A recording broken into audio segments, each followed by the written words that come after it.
Oi everybody, Juliana here. Welcome back to BakeCookTravel. I made this under-the-sea cake for my cousin's first birthday, and today I will show you how to shape all the fondant underwater animals.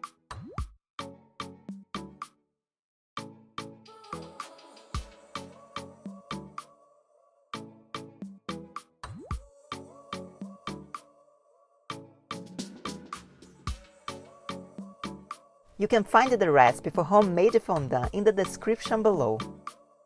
I covered the cake with my recipe for buttercream, which you can find in the link below.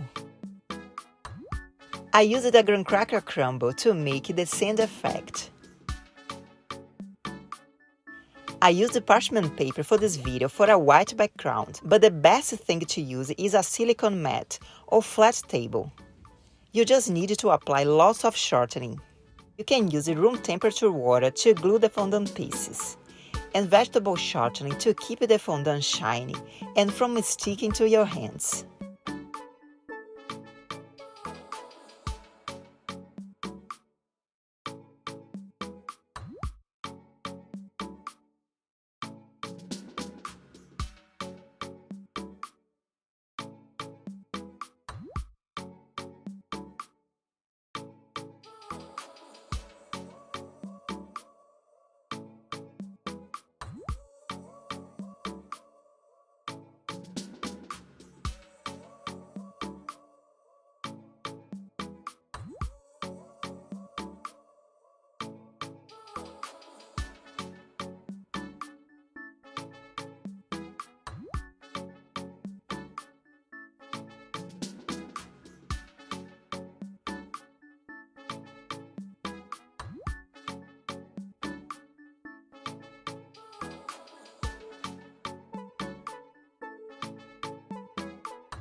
Hey guys, thank you so much for watching. If you like this video, make sure to drop a like here.